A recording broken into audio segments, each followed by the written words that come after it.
How's it going, everyone? I want to talk about a couple of updates on PlayStation 4 and PlayStation 5 titles in this video. Got a pretty major update on Crisis Core Final Fantasy VII Reunion ahead of its release on December 13th. We have performance numbers across literally every platform. We'll talk all about that. Speaking of JRPGs, Soul Hackers 2 has gotten a brand new free update adding a couple new features. We'll talk that. And unfortunate, but a game has been delayed. And a pretty major game for the early 2023 calendar, that is Dead Island 2. Not a significant delay, but we'll talk that at the end of this video. First of all, Final Fantasy VII Crisis Core Reunion, or rather, it's called Crisis Core Final Fantasy VII Reunion. You guys get the idea. Honestly, one of my more anticipated games for the rest of the year. I know we only got a month and a half left, but given we have stuff like Callisto Protocol also dropping, like, this last month and a half, we're actually going out with a bang, and I'm really excited for Crisis Core FF7 Reunion.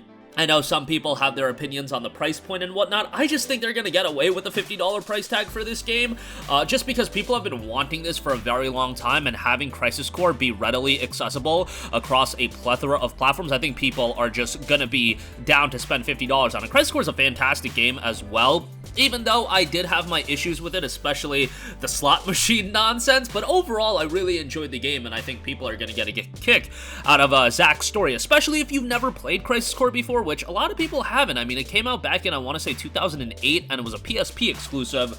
And look, for a lot of people, it was one of the selling games on the PSP. I believe they had that Crisis Core PSP, like, handheld console that also looked fantastic. Nonetheless, it is finally running the gamut of every other major platform that is available right now. So PlayStation 5, PlayStation 4 Pro, PS4, Xbox Series X, Xbox Series S, One X, One S, Xbox One, and then Nintendo Switch TV and handheld mode have all been detailed, and then Steam and PC, it's going to be display dependent and go up to 120 frames per second. On PS5, it will be 3840 by 2160 at 60 frames per second, so that is going to be your 4K resolution.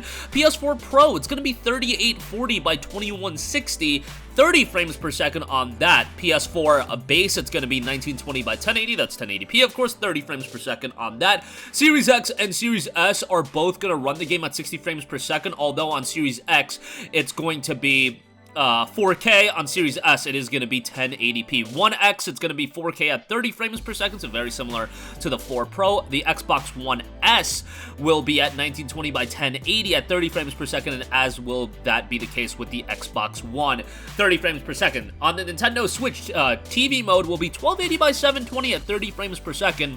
Handheld mode will also be 1280 by 720 at 30 frames per second. So, nice to see that if you are playing on PS5, you are going to get a smooth 60 frames per second experience, and at 4K. I mean, it's a PSP game at the end of the day. I know that they're adding a bunch of bells and whistles, and it's going to be an improved version, but it is a PSP game at the end of the day. It's kind of interesting that Crisis Core FF7 Reunion is hitting Xbox One, but for whatever reason, Final Fantasy VII Remake has still yet to hit Xbox platforms. When it's readily available on PC, I have the theory that maybe that was worked into the agreement with Square Enix that, you know, they were good to go to release the game on PC, but maybe the Xbox version has an even lengthier exclusivity limitation window. I don't know if that's the correct verbiage and how to describe it, but you guys get the idea. So, you know, Crisis Core, obviously you can jump into it without playing FF7. It's a prequel.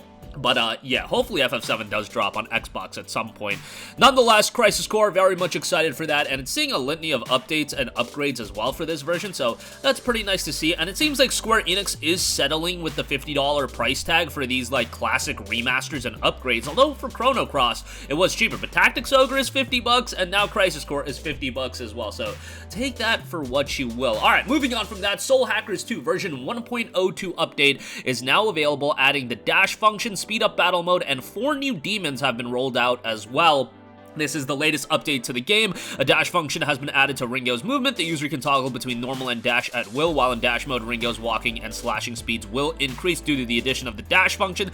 The effect of the summoner skill Assassin Step has been changed to, for a given distance, enemies will ignore Ringo. This update just dropped yesterday, and there is a speed up mode that has been added to battles. Players may freely toggle between normal and high speed combat. A variety of different other adjustments are available as well. So this is a really timely update because, guys, you're going to be able to get this game on sale. I definitely had my issues with Soul Hackers 2 when I played it when it came out, but There's a lot to like in this game. I feel like the cast of characters is quite strong. Ringo is one of the best main characters out of a JRPG in a little while. Like, she's a really likable character, and the rest of the cast is pretty solid as well. I did have a lot of issues with the dungeon design of the game. Like, oh my god, some of the dungeon design was absolutely appalling, but a lot of it was good as well. Just a little bit of a mixed bag from that standpoint. And the gameplay, standard turn-based combat, that works pretty well, and excellent soundtrack in Soul Hackers 2 as well. Really dug the soundtrack, and I feel like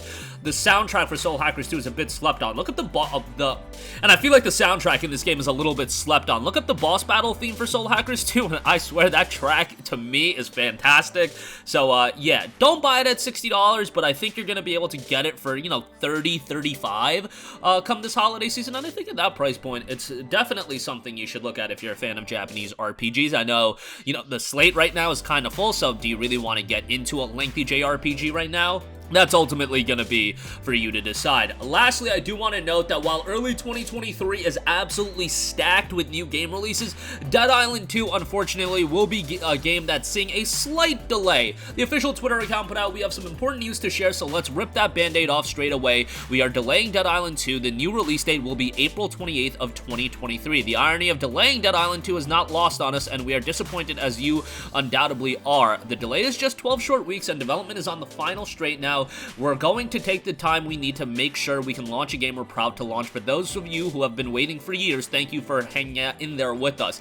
In the meantime, we will be releasing an exciting new trailer and gameplay at the Dead Island 2 showcase, which will premiere on December 6th on our Twitch and YouTube channels, as well as on the Dead Island website. So obviously, this is a game that's been, in development for a very long time. I believe, like, wasn't it revealed with the initial wave of PlayStation 4 games that were revealed? It was a long, long time ago. It's like Dead Island 2 and Deep Dead. You guys remember those games? At least Dead Island 2 is now coming to fruition.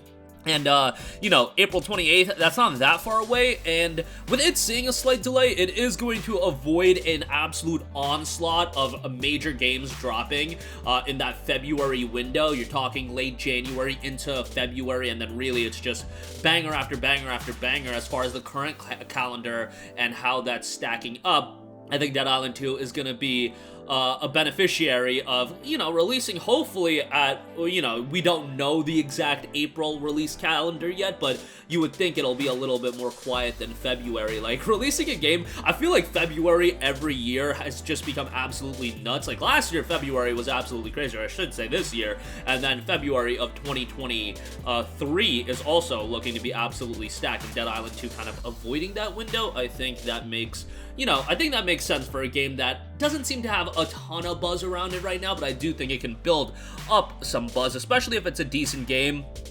I think this is a style of game that people are just going to get into. But that's going to do it for me. Again, Crisis Core Final Fantasy VII Reunion coming December 13th. We got a lot of updates on that as far as how the game is going to perform. Very much excited for that. Soul Hackers 2 gets a brand new update, version 1.02. Be on the lookout if you're a fan of JRPGs. $30-$35. I do think this is a solid pickup. And Dead Island 2 seeing a slight delay until April 28th of 2023. 12-week delay. Probably the best for everything involved, given that it's going to avoid a heavy you know, stretch of game releases, and, you know, they can put the final touches on the game and make sure it delivers with quality, because Dead Island 1, from my recollection, when that initially dropped, that game was a bug-ridden mess. So hopefully Dead Island 2, there's gonna be bugs in a game like this, but, hopefully they can polish it to the best of their abilities. And that's gonna do it for me. Sound off with all of your thoughts in the comment section down below. Thank you for watching, and goodbye. Hey guys, we hope you enjoyed the video, and if you did, make sure to hit the subscribe button, and if you're already subscribed, do us a favor and hit the bell icon. This way you'll be notified whenever we post a new video. That's the best way to keep up with all of our uploads, and we usually try to upload 2 videos a day. And with the bell icon hit, you'll be notified whenever we do upload a video. As always, thanks for watching.